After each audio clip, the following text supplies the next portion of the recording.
Si pudieras devolver el tiempo, ¿hubieras hecho algo diferente durante la negociación o la implementación de la venta de Software One? No podría decir que sí, porque desafortunadamente el dueño de Software One murió en el proceso. Darío, ¿cómo es un proceso de venta? ¿Eso es fácil? ¿Eso es sencillo? ¿Es demorado? Es un tema muy largo, es un proceso donde hay que poner en la mesa muchas variables. Sabemos que sos un apasionado por el emprendimiento. Ahora nos contaron que estás ayudando a mujeres emprendedoras. ¿En qué estás hoy? Hace más de un año pues tomé la decisión de buscar cómo hacer algo de filantropía y me encontré en la Fundación Argos, y la Fundación Argos tiene un programa de emprendimiento a mujeres. Cuando te llegó esa primera oferta, ¿qué pensabas en ese momento? Yo feliz porque sabía que era lo que necesitaba, la compañía necesitaba, la gente necesitaba, y este era el driver principal para poder hacer que la compañía creciera. Y eso de tener a la mano la información, ¿cuáles son los indicadores más importantes? Primero la caja, y segundo el tema de las ventas, la evolución de las ventas, y tercero el delivery. ¿Qué tan importante es la cultura financiera en una organización? Eso es un tema que no existe mucho. ¿Cuál fue el momento más complejo en la historia de Intergrupo? Hoy tenemos un invitado muy especial y muy querido por la casa, y es Darío Solórzano, fundador de Intergrupo y fue cliente de Estrategia en Acción 2010 a 2012. Volvimos a trabajar por allá en el 2019 y ahora venimos un año trabajando juntos en un proyecto. Vamos a empezar, Darío, hablando de dónde viene Darío y cómo llegó a Intergrupo, pero antes de eso te voy a mostrar una imagen que nos compartió tu hijo Miguel. Pipe, vení un segundo. Entonces mira esta imagen. Entonces quiero que nos empeces contando de doña Paulina Henao de Marín. Súper. Primero que todo, pues gracias por tenerme aquí, es un verdadero gusto, y pues como dices tú, me siento como de la casa. Pues la imagen de la abuela deja unos recuerdos de verdad muy, muy, muy importantes. A pesar de que uno estaba muy joven y pequeño, sí deja un recuerdo muy especial de haber sido una trabajadora tenaz. Como dice en este texto, era de 6 de la mañana a 9 de la noche, y una persona con muy buena visión en el tema de hotelería. Tuvo varios hoteles y finalmente el Hotel Europa fue su último hotel. Pero de aquí viene una gran enseñanza de dedicación, disciplina, y de ver que se pueden hacer cosas, sobre todo en una economía que no era en aquella época muy importante en la región. ¿Y cómo crees, Darío, que tu abuela marcó ese camino de emprendimiento? Yo creo que más uno no alcanzaba a entender en esos años que eso era un emprendimiento. Uno básicamente veía la lucha del día a día, de la constancia para hacer que el hotel fuera importante, que lo prefirieran, y tenía competidores muy fuertes. Entonces veía es una disciplina y una responsabilidad día a día con el servicio, con toda la gente que trabajaba alrededor, y básicamente eso, porque en esa época uno no pensaba que fuera un emprendimiento, era una empresa andando con todos los sufrimientos como tal que trae pues una empresa. Y además de tu abuela, ¿crees que hubo alguien que marcó en tu vida ese camino de emprendimiento?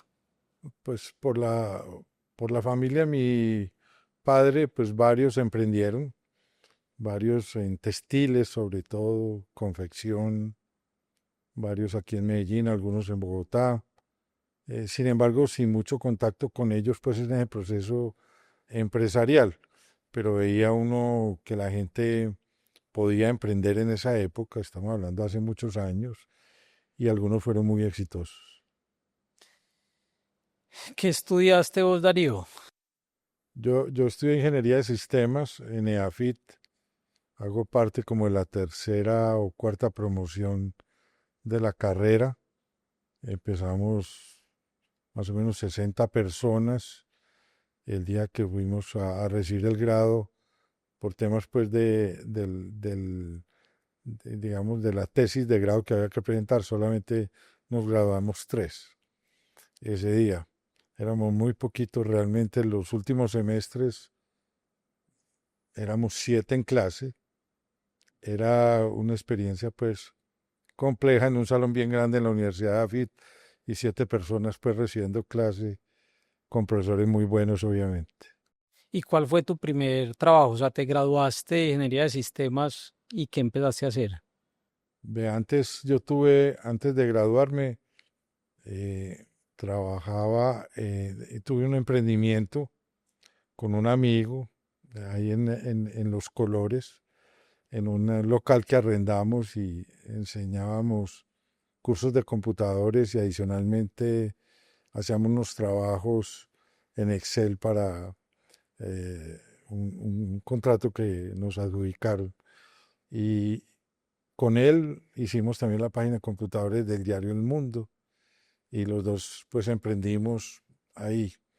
Ya cuando yo estaba en décimo semestre en la universidad, en el plan estudio trabajo, que era la organización que ayudaba a colocar los estudiantes que iban a egresar de la universidad, me encontré un aviso de la aerolínea SAM.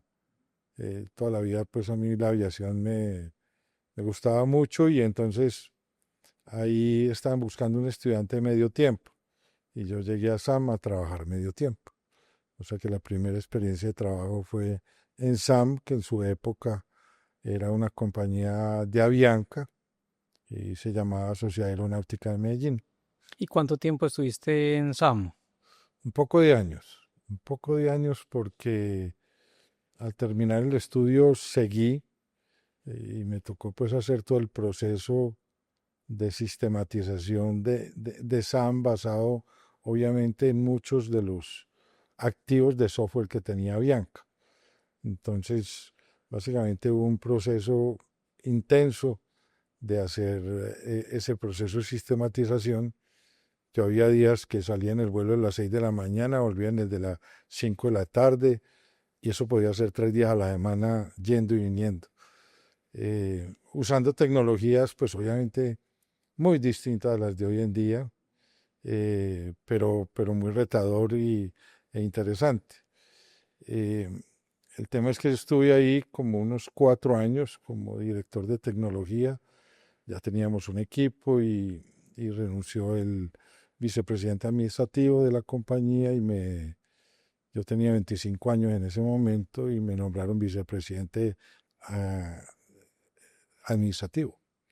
Eso fue un reto tenaz para una compañía de 650 personas, pero donde había 5 convenciones colectivas, la de los pilotos y copilotos, la de los ingenieros de vuelo, las auxiliares de vuelo, el personal de tierra y los mecánicos de aviación.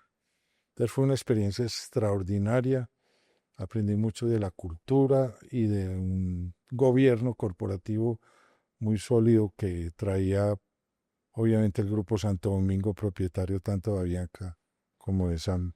Pero me quiero devolver algo importante y es uno de 25 años, vicepresidente administrativo con 600 personas a cargo. O sea, ¿qué pensaba Darío en ese momento?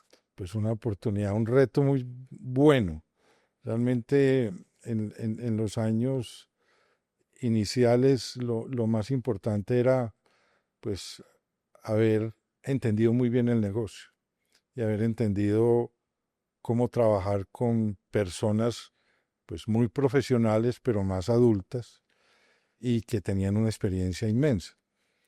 Yo fui siempre una persona muy metida en el detalle, entender muy bien los procesos del negocio, entender el negocio y usar la tecnología en función de los beneficios como tal de lo que necesitaba. Y finalmente, pues en esa época empezaron los computadores personales y empezamos pues a hacer cosas de verdad que impactaron mucho a los ejecutivos que no venían de esa estrategia, a pesar de, obviamente el área de tecnología seguía dependiendo de mí, pero había mucho que hacer en todo el tema de servicio al pasajero, manejar todo el personal, las compras. Fue un reto muy chévere y aprendí muchísimo. Y ya, y después de SAM, o sea, ¿cómo fue tu salida de SAM y qué sigue en la historia? la historia continúa em, porque salió una oportunidad en una compañía para que hacía ERPs para pymes, contabilidades, nóminas, inventarios, y me llamaron un par de personas muy ilustres de la ciudad que habían invertido en esa sociedad, que ayudara, que el negocio requería pues un empuje. Y ahí estuve un par de años y medio y bueno, sacamos la compañía de rojo a negro, un esfuerzo grande. Y esta compañía se llamaba MECO en esa época. eh, y era uno de los jugadores fuertes, como lo es hoy, grandes jugadores de software de ERP para pymes. ¿Ahí tuviste otro recorrido antes de empezar Intergrupo o ya de Sí, ahí?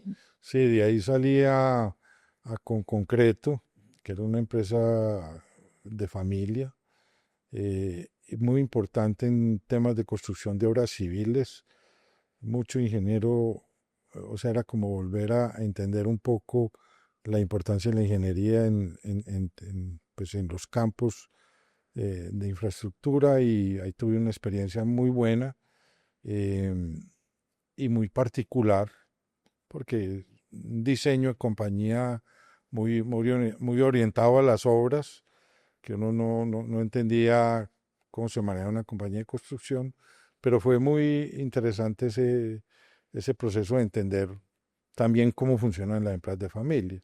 Dos grandes familias ahí y uno entendía bien un poco el gobierno, el gobierno y todo lo que trae como detrás el manejo de las compañías. ¿Cuántos años tenías cuando empezaste con Intergrupo? Tenía 35.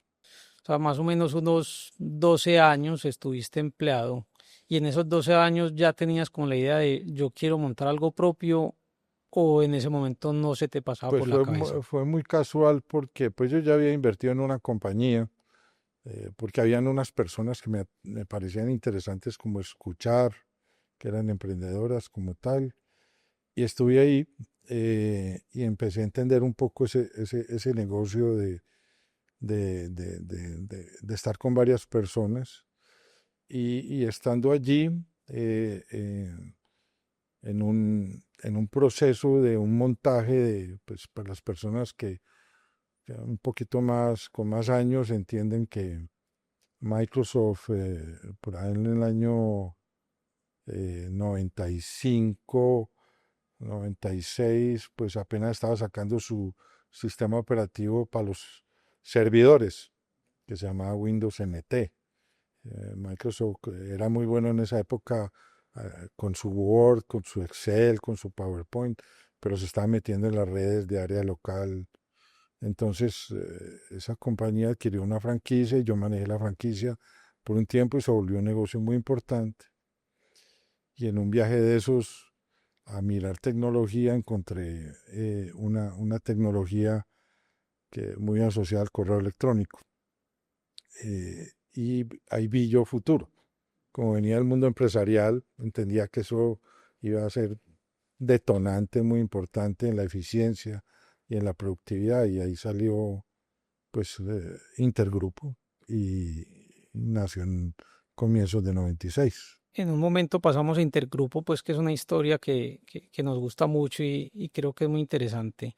Pero siguiendo por ese recorrido antes de montar a Intergrupo y es, ¿cuál fue el momento definitivo en esos 12 años que fuiste empleado que dijo, me voy a dedicar a mi propia compañía? No, nunca lo pensé. Realmente, tal vez en el año 93, 94, cuando me preguntaban qué quería hacer, yo decía, qué bueno tener uno, eh, participar en 10 compañías. Entonces era pues como un sueño. Pero digamos que lanzarse en el año 96 en Colombia con una situación de país muy complicada era porque lo que más pesó ahí era la oportunidad de la tecnología al servicio de las compañías. Y pues haga de cuenta que yo estaba como ciego de la realidad económica que había detrás y el riesgo y bueno, eso no importó. Y esto se va a requerir, aquí hay que empujar y vamos para ese lado y con un hijo pequeño y con una casa que recién entregaban y bueno, eso fue, Si hubieras contratado Estrategia en Acción, no lo hubieras hecho no, en eso ese estoy momento. seguro, que no me hubieran dejado hacer absolutamente nada. Eh, Darío, tengo aquí tres nombres, perdón, que es Mauricio Ferrer, Ramiro Arias y Carlos Incapié. ¿Quiénes son y qué significan en tu vida esas tres personas? Pues yo creo que en orden de antigüedad, Ramiro Arias, que es una persona que todavía somos amigos y seguimos compartiendo de ideas. Esta mañana estábamos sentados a las 6:30 de la mañana con nuevas ideas, evaluando, igual que con Mauricio, que estamos pensando en una idea. El mago, se le conoce a Ramiro Arias como el mago y el mago trabajó en Bancolombia muchos años, pero él venía del BIC. Era, para los que no saben, el BIC, el Banco Industrial Colombiano, era un banco pequeño, pero el banco de más innovación que había en Colombia. Y el mago era el encargado de traer esa innovación como tal. Y, y el mago pues tomó la decisión, dice, del banco, cuando ya está estando en Bancolombia y yo le dije, pues vení, hombre, estás súper joven, vos tenés mucho que aportar en la vida y no, mago, yo no voy a hacer nada, yo ya me retiré del banco. Allá te voy a poner un escritorio en la oficina, anda donde cuando querás, como a los 3 o 4 meses, y me dijo, no, voy a ir a que conversemos. Y después de esa conversación, pues son 25 años. Era, pues, entre comillas, mi consejero principal y, y tuvimos una relación extraordinaria, respetuosa y un hombre muy, muy claro en sus conceptos, que ayudó a parar y a seguir. Pero lo más importante fue crear una capacidad en los muchachos jóvenes, porque estamos hablando hace 25 años que están empezando en tecnología, a entender un poco la tecnología, acompañarlos, a darles mucho coaching y eso fue una base muy importante. Dentro de esos pues está también Mauricio Ferrer que trabaja para Microsoft y un día en un avión pues hablamos y le dije, Mauro, vení, veamos a ver, él tenía alguna idea de montar algo y yo le dije, no, yo tengo otra idea. Entonces vino a trabajar con nosotros dentro de un área de infraestructura, una persona espectacular y seguimos siendo amigos, seguimos conversando. Eh, y Carlos Incapié, pues estuvo unos años conmigo, antes venía de Fabricato y se fue a trabajar a Microsoft, me lo robaron de Microsoft, pero mientras Carlos estuvo construimos una inercia comercial y de llegada al mercado extraordinaria. Entonces esas tres personas fueron muy importantes pues a través de la vida y obviamente al comienzo. Muy interesante. Ahorita antes de empezar el podcast estábamos hablando de Juan Camilo Suárez, Suárez.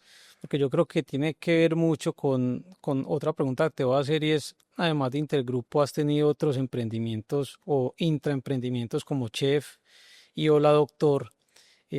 Contanos de un poquito de por qué terminaste en Chef y en Hola Doctor. Pues ve, y Juan Camilo también un gran amigo profesional. Empezamos una compañía de Business Intelligence en 1999, pero en esa época Camilo tuvo que salir del país y por temas pues personales y de familia, y me tocó cerrar a mí la compañía. Y después, eh, como 6, 8 años después, seguíamos hablando y vino y me dijo, tengo una idea. Entonces vino y me dijo, vamos a montar un nuevo negocio y que en esa época se llamaba Market View, temas de internet y de e-commerce y de presencia en internet. Y entonces volvimos a arrancar. Y en ese arranque pues dimos muchas vueltas dentro de la marca Intergrupo, creamos una marca digital, eso pues año 2014 o algo así. Y, y al final pues fuimos consolidando como una agencia digital y después nos unimos a un hombre que ya falleció, muy, muy importante aquí en la historia de todo el tema de mercadeo en Colombia, Michel Arnau, y juntamos los dos esfuerzos, él traía uno y nosotros el otro y juntamos, Camilo estuvo al frente de esto y nació Chef. Y Chef fue una agencia muy importante, digital, que finalmente fue adquirida por el grupo Dentsu hace 4 años. Camilo aún trabaja en Dentsu. Ok. Eh, Siguiendo en esa misma línea, sabemos que sos un apasionado por el emprendimiento y por ayudar. Y te gusta mucho ayudar a emprendedores. Ahora nos contaron que estás ayudando a mujeres emprendedoras y también por la línea de la filantropía. Sí, ¿En qué estás hoy? pues ve, como digo yo, después de haber terminado el trabajo con Software One hace más de un año, pues tomé la decisión de buscar cómo hacer algo de filantropía y me encontré en la Fundación Argos y la Fundación Argos tiene un programa de emprendimiento a mujeres y dentro de esa estrategia mía de tener una fundación de segundo piso, empecé a trabajar con ellos y tuvimos un primer experimento trabajando con 10 emprendedoras, de las cuales 6 activas hoy en día y ha sido una experiencia espectacular tanto para ellas como para mí. Ahorita vamos a sumar más emprendedoras a ese grupo para tener unas 10, 12. Me gusta, me encanta mucho ayudarle a estas mujeres que empiezan, que empujan, pero que necesitan mucho apoyo para hacer que su negocio persista y crezca. Eh, entonces ahí esa es una parte. La otra parte, pues sigo siendo pues como muy visitado por algunas personas que ve, que dame un consejo, que tengo esta idea, que lo otro, y eso me encanta pues hacerlo. Darío, la semana pasada hablamos y además de llegar a las 6 de la mañana a la oficina, ¿cómo es tu rutina diaria en lo que estás haciendo hoy? Pues la rutina no ha cambiado. Desde que estaba en SAM, yo era el primero que llegaba, 6 de la mañana y pues obviamente a las 6 de la tarde salía. Eso ha sido una filosofía de vida, de trabajo permanente. Después de la pandemia, pues obviamente ha sido muy duro porque no todo el mundo está en la oficina. Yo citaba reuniones a las 6:30. Hoy tuvimos reunión a las 6:30. Éramos 8 personas en la reunión de las 6:30. Porque el tiempo hay que aprovecharlo. Y algunos madrugan, otros les da muy duro. Y esa filosofía de trabajo era esa, o sea, básicamente aprovechar mucho el tiempo para estar con la gente, para no ser pues un líder ausente. Uno puede ser un líder muy importante, pero uno puede estar, si no está metido en el día a día y con la gente. Ahora me escribió una persona, pues recibí pues un chat increíble donde me dice un colaborador, trabajamos mucho tiempo, y me dice, anoche soñé que usted era el gerente general de la empresa donde yo trabajaba. No sabe la felicidad que eso representó para mí en el sueño. Y me dice otra serie de cosas ahí, pero tengo pues ese tema de estar al día, estar con la gente y ser muy cercano, se generó una cultura en Intergrupo muy brava, muy buena, que venía obviamente de esa cultura de SAM. Esa cultura de SAM fue uno de los grandes aprendizajes que tuve, tanto que la aerolínea SAM ya no existe, pero hay una reunión anual donde hay entre 100 y 150 personas que nos reunimos a vernos nuevamente, así la empresa no exista. Una cultura pues del empuje, de hacer que las cosas sean bien, que pasen bien, que la gente esté feliz. Entonces, eso ha sido importante. Buenísimo. Vamos a devolvernos un poquito a hablar ya de Intergrupo. Entonces, empezar contarnos la historia de cómo empezó Intergrupo. Ahorita mencionaste algo, pero con más detalle, cómo empezó y cuál era tu visión inicial comparado a lo que es hoy Intergrupo Transformado. que fue adquirida pues por Sí. otra compañía. Pues como dije ahorita, empecé con ese foco de implementar correo electrónico. Es increíble, pero el correo generaba unas sinergias de dirección en las compañías muy importantes. Y obviamente se implementaba eran compañías grandes. Recuerdo compañías como el BIC, compañías como Conavi en aquella época, el mismo Ecopetrol, compañías grandes se montaban en esos proyectos y para eso había que saberlo hacer. Yo tenía un grupo de ingenieros súper top, súper certificados, éramos los que más sabíamos de tecnología de correo electrónico en Colombia y ese era el foco siempre fue ser un referente ahí.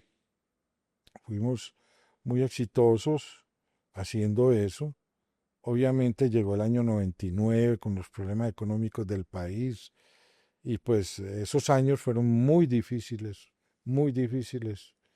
Eh, Siempre me gusta recordar que los meses de marzo se acaba el trabajo y los meses de marzo pues se acaba el trabajo que se contrataba en final de año y ahí venían todos los problemas para poder vivir, para poder pagar la nómina, para poder cumplir los compromisos y era muy duro. Hubo 5 años, yo diría que estuvimos a punto de cerrar cada año.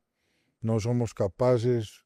Yo decía, pues espere, vamos ahí, coja la maleta, vámonos para las compañías grandes y nos consiguiéramos uno que otro trabajo. Y así fuimos saliendo y fuimos saliendo. Entonces, hasta que tomé la decisión de tener una relación pues muy estrecha con Microsoft y no solamente del área de servicios, sino de revender sus productos. Como resultado de eso, fuimos una compañía muy exitosa, llevando el valor de las licencias más los servicios, y eso fue, digamos, como el disparador de tener una presencia importante no solo en Colombia, empezando por Bogotá, por Cali, por Barranquilla, con oficinas propias, y luego ya todo el proceso de internacionalización en América Latina. Pero fue muy importante haber tenido esa relación muy estrecha con Microsoft, que fue esa curva ascendente que tuvo también, coincidió con esa curva ascendente que tuvo y su apuesta también en mercados como Latinoamérica. Me voy a volver a ese primer año. Y ahorita hablábamos, si hubieras contratado a alguien cuadriculado como estrategia en acción, pues no te hubiéramos dejado meter en esa locura que seguramente fue Intergrupo en sus inicios. Ese primer año, ¿qué pensaba Darío? O sea, hacia dónde quería que fuera Intergrupo. Hubo momentos muy difíciles en ese primer año. Sí, pues obviamente uno empieza con la cédula y realmente yo nunca había tenido la oportunidad de ponerme a trabajar en el área de ventas. Yo realmente tenía una experiencia más siendo pues un ejecutivo en una compañía, pero siendo pues una persona con un teléfono, una mesa redonda para llamar clientes y vender un servicio, pues fue un ejercicio duro. Eh, Tuvimos fortuna porque era un producto que lo recibía bien la gran compañía. La primera factura de la compañía fue con ISA, la interconexión eléctrica. Y realmente a partir de ahí empezamos a generar implementaciones cortas y atraer gente, certificar gente. O sea que los primeros años hubo buen volumen de trabajo. El problema era que se acababan los proyectos y si no se conseguían más proyectos, había un valle muy complicado en la caja. Entonces más era el problema de que los clientes por la misma situación económica en Colombia, pues no apostaban a hacer proyectos. Año 97, 98, 99. Entonces esos fueron los años más complejos de toda esta historia. Pero bueno, no perdimos la fe, cogimos el maletín, como dije ahora, a buscar proyectos y a conseguir trabajo y afortunadamente ahí nos fuimos yendo, hasta que llegó el presidente Uribe y empezó a darle otra cara a este país. Hablaste del proceso de internacionalización, que sabemos que hubo momentos difíciles en ese proceso, pero llegaste a ser uno de los o el principal partner de la región andina de Microsoft. ¿Cómo fue ese reto de abrir en otros países y sostenerse y volver rentables esos países? El modelo de negocio que nosotros diseñamos de vender licencias y acompañar con servicios, eh, no, fue un modelo que en Colombia salió muy bien y el mismo Microsoft dijo, usted es un muy buen partner, ¿por qué no nos vamos para Ecuador? Entonces dije, vámonos para Ecuador. Y tuvimos una llegada a Ecuador, nos fue súper bien. Después vimos la oportunidad en Perú, nos fuimos a Perú, en el interés abrimos Dominicana y nos fuimos ahí yendo de a poquito, pues fortaleciendo. Eh, y luego compramos una compañía en México. Finalmente teníamos un socio local que finalmente no continuó y nos quedamos solos en México. Después nos fuimos para Brasil, compramos una compañía en Brasil y pues obviamente Brasil es un continente, eso sí es cualquier cosa distinta a lo que conocemos, una experiencia también muy buena y finalmente abrimos en Panamá, o sea que con eso estuvimos en Latinoamérica como muy cubiertos. En todo ese proceso también abrimos en España pensando que podíamos vender muy bien la ingeniería local. Teníamos muchos ingenieros, más de 400 ingenieros en aquella época, profesionales de tecnología y empezamos a abrir el mercado español, que no fue fácil, fue mucho aprendizaje, mucho quemar plata, como se dice hoy en día. Pero bueno, se tuvieron buenas experiencias y después nos concentramos más de este lado en Latinoamérica. Darío, ¿cuál fue el momento más complejo en la historia de Intergrupo?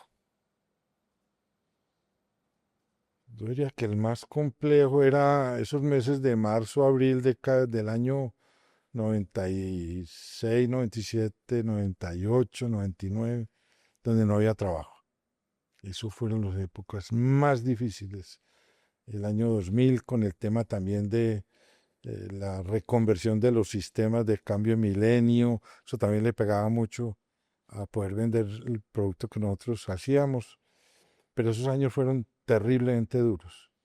Y bueno, pudimos salir con mucho esfuerzo y sacrificio, porque el sacrificio fue mucho. Y en ese proceso pensaste en tirar la toalla. Sí, había días, pues no había ni para la nómina ni para llevar para la casa, como digo yo. Obviamente primero están los colaboradores que el sueldo de uno. Y fueron épocas muy difíciles porque pues no había cómo pagar los honorarios que uno debería recibir para vivir. Fueron épocas muy difíciles, pero bueno, aparecía el proyecto que nos salvaba por unos meses y después el segundo semestre. Históricamente, pues uno entiende que la economía el primer semestre siempre es duro. Las compañías se guardan mucho sus proyectos para el segundo semestre esperando a ver cómo terminaron el primero. Ahora ni en el primero ni en el segundo hay seguridad. Es más difícil. Pero bueno, en aquella época uno entendía que el segundo semestre era un mejor semestre que el primero. ¿Cómo pasaste de ser una empresa pequeña en sus inicios a ser una de las empresas más reconocidas en tu sector? O sea, ¿cuál fue la estrategia que recordás más importante para llegar a ese punto? Yo creo que lo que más hicimos fue encontrar que teníamos una propuesta de valor en los servicios de ingeniería que mucha gente en el mercado no podía seguir. Nosotros invertíamos, hacíamos temas de innovación, le apuntábamos a tecnologías nuevas, invertíamos mucho dinero en eso. De hecho, la compañía no repartía dividendos, eran reinvertibles totalmente. Entonces eso fue creciendo y cada vez crecíamos en más gente, más profesionales, de los 400, 600, 800, 1200, 1500, eh, y eso juntando pues todos los países. Entonces, digamos que esa capacidad que teníamos de entrega, la calidad de entrega al servicio y por encima de cualquier cosa, la velocidad. Nosotros éramos muy distintos porque nuestros competidores eran los grandes jugadores de mercado. Nosotros competíamos contra IBM, contra Oracle, compañías grandes en la última zona pues de la vida de Intergrupo, con Consulting Services, con Everis, que hoy en día se llama NTT Data, con Unisys, los competidores de marca mayor, y nosotros dele para adelante, empuje, y la diferenciación era la calidad de servicio, la calidad de la gente y la velocidad para resolver problemas y entregar. Y eso que mencionas de la gente, o sea, uno cómo hace para retener el talento compitiendo contra las empresas que mencionabas, pero también contra la oferta en startups que le estaban pagando mucho, digamos en los últimos años que pueden trabajar desde cualquier lugar del mundo y les pagan en dólares. ¿Cómo retiene uno ese talento? Sí, yo creo que hay que como partir en dos la historia. Yo diría que hasta el año 2017, más o menos, la cultura de la compañía era tan importante que la gente decía, yo no salgo aquí. Yo me siento feliz aquí, me compensan bien, trabajo feliz, aprendo, tengo proyectos de muchos retos, entonces teníamos una rotación muy baja. Cuando ya empiezan a venir estas compañías a hacer landing y a ofrecer unos salarios que realmente transformaron el mercado, pues ahí fue mucho más complejo. Ahí perdimos gente. Sin embargo, había gente que volvía, que no fue un tema de plata exclusivamente, que ofrecieron un dinero muy importante, pero que tocaban la puerta para reingresar a la compañía. El que se fue bien salido, tomó su tiempo, siempre volvió y lo recibimos. Entonces después, obviamente, ese tema sí ha sido muy complejo por el tema del landing y de los servicios offshore que se prestan desde aquí. Llegaron compañías muy grandes y eso ha hecho que obviamente el mercado haya perdido la atracción, para prestar servicios localmente, porque pues la gente buena se fue, había que volver a preparar mucha gente y esos que uno volvía a preparar se iban otra vez. Fue una época muy difícil. A pesar de eso, tuvimos una permanencia en la cultura y digamos, en hacer que la gente lo hiciera muy bien dentro de la compañía y bueno, lo supimos manejar, pero es una problemática de hoy en día pues ya global. Darío, hay algo que sabemos que te da mucho orgullo y es el fondo de empleados de Intergrupo. ¿Qué historia recordás de ese fondo? Eso es parte de esos temas de retención y de hacer que la gente realmente tuviera un valor agregado distinto a lo que la competencia tenía. Montamos el fondo de empleados y pues primero fueron 50 y cuando yo terminé pues eran 1200 personas afiliadas al fondo de empleados con unos beneficios tremendos en tasas para préstamos, en, en oportunidades para viajar, en oportunidades para entrenarse, para que la familia también disfrutara en cosas. Y eso, pues con las tasas del sistema financiero, pues la gente cogía y reconvertía sus deudas con el sistema financiero a través del fondo. Y pues ya digamos, el fondo de empleados tiene un patrimonio muy importante y la gente que trabaja ahí, pues que trabaja en Intergroup hoy en día en Software One, pues tiene acceso a él. Eso es una ventaja muy importante que no tienen varios competidores en el mercado. Vamos a pasar a otra historia muy bonita que acabas de mencionar el nombre de Software One y es la venta de la compañía, que se vendió un porcentaje en el 2019 para posteriormente vender el 100% en el 2020. Contanos qué pasó. Pues ve, nosotros llegamos a un punto donde vimos que había que tener músculo, mayor músculo, básicamente porque la competencia estaba muy fuerte, porque finalmente era una compañía colombiana, pues así fuéramos una multinacional, pues otras marcas, pues llegaban a los clientes grandes a decir que el respaldo venía de una multinacional muy grande. Entonces, la idea era buscar un socio que trajera músculo, no solamente financiero, sino comercial y de cobertura. Y después de darle la vuelta a varias compañías que vimos en el mercado, terminamos en Software One. Y en Software One, eh, en la prepandemia, hicimos, digamos, un primer negocio y después, durante la pandemia, ellos adquirieron el resto del negocio. Eh, Eso, digamos, buscando principalmente tener una mayor llegada. Software One es una compañía que está hoy en día en 90 países en el mundo. Es el distribuidor más grande de Microsoft pues en el mundo. Y es una compañía que tiene una cultura similar a la nuestra. Yo conocí el dueño y los fundadores por muchos años, teníamos una relación cercana y, y me pareció apropiado hacerlo. Eh, Fue una experiencia buena, compleja al final, porque la compañía realmente hizo una IPO y ese proceso de IPO, obviamente las compañías empiezan a cambiar su estrategia, digamos, gerencial. Hay más exigencia, llega más gente de muchas geografías, de muchas culturas, tiene una visión diferente, digamos, como de largo plazo, prefiriendo más el corto plazo porque la bolsa presiona. Pues, empiezan a ver, no era algo que estaba planeado así, pero ellos hicieron una IPO.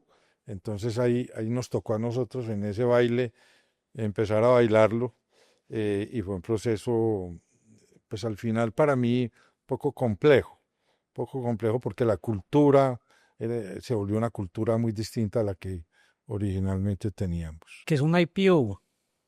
Es pues, digamos, ser publicada la acción en una bolsa de valores y ellos lo hicieron en la bolsa de Suiza. Ok. Eh, digamos que hay un temor generalizado cuando llegamos a clientes nuestros de a vender la compañía y el fundador o la fundadora dice, ¿yo qué me voy a poner a hacer? Ujú. Cuando te llegó esa primera oferta, qué pensabas en ese momento? No, yo feliz porque sabía que era lo que necesitaba y que era lo que la compañía necesitaba, la gente necesitaba, y este era el driver principal para poder hacer que la compañía creciera, tuviera más tranquilidad desde el punto de vista económico, dado el músculo financiero que traía, los mercados, ese tipo de cosas. Entonces, eso fue extraordinario, porque no es normal que a uno quieran comprarlo. Por eso el mago dice que hay que aprovechar cuando alguien viene a tocar la puerta. No, que este todavía no, que yo no sé qué, que no, es que no tocan todos los días la puerta. Darío, ¿cómo es un proceso de venta? ¿Eso es fácil? ¿Eso es sencillo? ¿Es demorado? Es un tema muy largo, es un tema muy largo, es un proceso donde hay que poner en la mesa muchas variables. Los representantes del comprador, como es un proceso tan largo, arrancan unos y terminan otros. eh, y es un proceso en el cual se hacen unos due diligence o unas pesquisas pues profundas en los estados financieros, en los contratos laborales, comerciales, etcétera, y ahí salen muchas inquietudes que a veces pues unas con razón, otras sin razón, pero que a veces hacen muy enredado el proceso de cierre. Y esto sin hablar del proceso de valoración, que una cosa es que uno piense que la compañía vale una plata, el comprador piensa que es otra, y entonces empiezan los tiras y aflojes, pensando muy bien el un lado en el otro lado qué hacer. Entonces es un proceso largo, difícil, que obviamente lo ideal es manejarlo muy de bajo perfil dentro de la compañía para que nadie en la compañía se entere y genere pues como fricciones de lo que está pasando, y acompañarse bien. Yo creo que es muy importante en todos estos procesos es acompañarse de una banca de inversión importante, con experiencia y que entienda el negocio. Nosotros tuvimos, antes de que llegara esa transacción, un contacto pues con estrategias en acción varias veces, una gran acompañamiento, Alba Luz dando varilla y varilla y varilla, su equipo, aprendimos mucho, luchamos, sufrimos, lloramos, pero al final tuvimos un acompañamiento espectacular. Hoy en día pues tenemos un gran agradecimiento por ello y pues hoy en día estamos trabajando juntos otras cosas después de haber terminado esta relación con Software One. Entonces todo ese proceso, sí es un proceso emocionante, pero vuelvo a decir que tiene que ser manejado con mucho confidencialidad, pues ni en la casa se enteraban. O sea, yo toda la vida sí, lo he dicho, nunca en mi casa se llevaron las cosas, ni lo bueno, ni lo malo, ni lo regular, sino que el día que pasaron, pasaron y ya. Pero eso era importante, pues la vida de familia es una y la vida empresarial es otra, y eso yo creo que fue bueno, pues teníamos al mago y gente dentro de la compañía muy capaz que tomamos decisiones trascendentales. Si pudieras devolver el tiempo, ¿hubieras hecho algo diferente durante la negociación o la implementación de la venta a Software One? Yo diría que no podría decir que sí, porque desafortunadamente el dueño de Software One murió en el proceso. Con la persona que yo hice la negociación, él murió al mes siguiente. Y entonces quedó un legado que fue el que después Software One ejecutó. Em, pues estoy seguro que hubiera sido muchísimo mejor mi feeling de todo lo que se hizo si este hombre hubiera estado vivo. Pero bueno, no pasó así y pues hicimos el negocio y lo llevamos a cabo, yo creo que exitosamente. Hay algo muy importante en este tipo de transacciones, es la integración de la cultura. Y dos empresas que eran muy diferentes. ¿Cómo fue esa integración de la cultura entre Intergrupo y Software One? Eso fue, yo diría que el mayor challenge. Fue muy duro porque eran dos negocios muy distintos. Un negocio de transacción y un negocio de servicios. Y nosotros veníamos de una cultura muy de acompañar a la persona. El otro era un negocio muy transaccional, muy del resultado inmediato. Eso fue algo duro. Em, Veníamos de ser una compañía muy juiciosa en los gastos, en el control del gasto, pues con Albaluz y el equipo, pues entendíamos y llevamos eso allí. Eso generó bastante incomodidad pero nosotros teníamos que buscar un resultado que fuera bueno para la adquisición. Y esos temas culturales a veces la gente no los entendió. Entonces siempre hubo roces, siempre hubo, pero al final el gran, la gran cantidad de gente que trabajaba en ingeniería, pues poco tenía que ver con eso, más este era un tema de administración y comercial. O sea que esos puntos fueron los más complejos, pero ya el delivery y todo lo que tiene que ver con la entrega del servicio y eso, digamos, traía la cultura de Intergroup. Ok. ¿Qué recomendación le darías a alguien que esté pensando en este momento en vender su compañía? ¿Qué tiene que tener en cuenta? Yo diría que lo primero, como dije ahora, es que si a uno le tocan la puerta hay que escuchar. No, si todavía no es. No, hay que escuchar. Segundo, alguien en estos días me mandó una persona que está en ese proceso y me dijo, dale un consejo. Y entonces le dije yo, contame vos qué querés hacer en la vida, dónde estás en tu vida y qué querés hacer. Porque ese es lo fundamental. El dueño, el fundador, tiene que entender cuál es su futuro. Porque estos procesos de integración son duros. Entonces, si yo estoy cómodo y yo estoy feliz y estoy creciendo, me voy a meter en un proceso que no va a ser el proceso de toda la vida. Entonces, hay gente que tiene que pensar que va para un proceso complejo, que hay que saberlo manejar y que su salida puede ser en un año anticipadamente o puede que dure más. Entonces hay que tener en cuenta eso, la persona como persona que quiere. Hombre, yo quiero más disfrutar a mi familia, quiero estar más con mis hijos, quiero conocer más, lo que sea. Pues hombre, usted lo puede hacer siendo dueño de la compañía. Cuando usted ya no es el dueño de la compañía, ya no tiene el control de la compañía, esos beneficios se acabaron.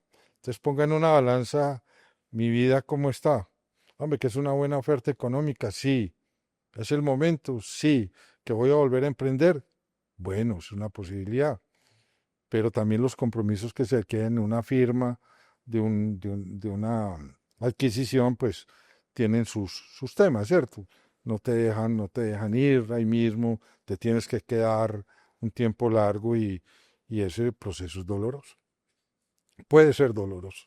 Ok, vamos a pasar a hablar de finanzas y estrategias. Yo creo que aquí ya nos has dado una cátedra en temas de money, pero unas preguntas rápidas de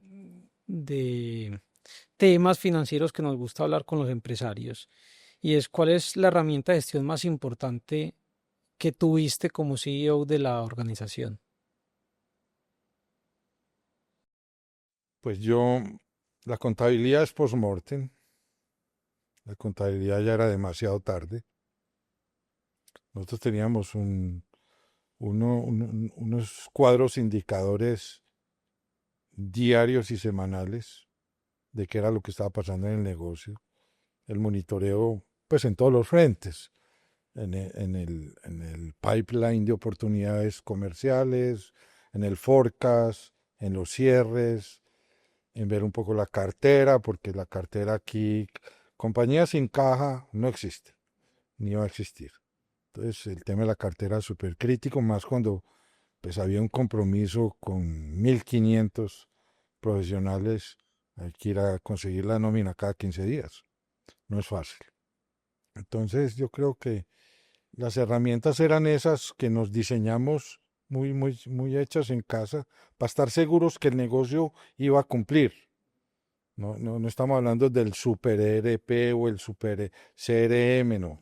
Todo muy, muy hecho en casa. Después llegó el momento donde había que tener un CRM y montar SAP o un ERP grande, pero eran más herramientas y uno tener en la mano esa información. Ok, y eso de tener a la mano la información, ¿cuáles son los indicadores más importantes? Primero la caja, el estado de la caja y la previsión de la caja. Siempre fue cómo estamos, cómo van los recaudos, esta factura la recibieron, cuándo es una previsión de flujo de caja permanente. Creo que se va a sentir muy orgullosa Albaluz con esa Sí, respuesta. claro, de ahí aprendimos mucho. Y segundo, el tema de las ventas, la evolución de las ventas. Y tercero, el delivery. El delivery, pues, es una compañía de ingeniería como como intergrupo era clave, porque estábamos trabajando para el éxito, estábamos trabajando para Colombia, trabajando para Promigas o para Ecopetrol, para Jocol. Pues el delivery tenía que ser súper bien ejecutado por los compromisos del cliente final con sus propios clientes, como nosotros también para poder cumplir con los hitos. Entonces esas tres cosas eran fundamentales. ¿Qué tan importante es la cultura financiera en una organización? Eso es un tema que no existe mucho. Yo creo que el aprendizaje que tuvimos con el acompañamiento, pues obviamente de estrategias, era ese, o sea, y como hace Albaluz y no es propaganda, era meter a todos los ejecutivos a sufrir en una reunión con Albaluz, haciéndoles preguntas sobre qué era el comportamiento de los entregables para producir la caja. Entonces esa cultura financiera y del día a día es algo que había que construir y eso se hizo. Ok. ¿Cuál es tu opinión de las juntas directivas o los comités asesores? Yo no tuve junta directiva nunca. Cuando Software One decidió montar una junta directiva, solamente me tocaron a mí 3 juntas directivas. Yo creo que uno tiene que tener pues una visión, pues que como era un negocio ya maduro y consolidado y con gente senior trabajando conmigo, todos poníamos en una mesa qué hacer y tomábamos decisiones. Cuando requeríamos de un consejo, pues aparte, vinculábamos personas que fueran propicias para hacer la consulta, porque el negocio de ingeniería de software no había mucha gente que lo conociera bien y pues nosotros hacíamos unas apuestas desde el punto de vista tecnológico, desde el punto de vista de qué, de qué usar, para dónde ir, apostar en X o Y cosa. Entonces era más propio el negocio. Era más importante una consejería en temas pues financieros y de gestión como tal que más sobre las decisiones, porque acertamos más en las decisiones con el conocimiento de mercado y con el conocimiento del negocio. ¿Qué estás haciendo actualmente? Pues ve, hace un año quedé desempleado eh, pues desde ese momento me puse en ese propósito de trabajar para emprendimiento, en la parte filantrópica primero, como mencionamos ahorita, y ayudándole a mucha gente que pasa por la oficina, que toca la puerta, hombre, tengo esto, y lo que hemos hecho este año es crear como un business builder. Y básicamente tengo ahora trabajando conmigo una persona muy buena, muy experimentada, ex CEO de una compañía muy importante de la ciudad, con muy buena experiencia internacional. Y estamos revisando lo que llega a la mesa para ver si de pronto vemos una posibilidad de ayudar en el proceso de venture o si vemos qué hacer para acompañar, buscando obviamente terceros para involucrar, que traigan valor. Y ahorita estamos en un proceso de diseño de un servicio que vamos a montar como de Corporate Venture Builder.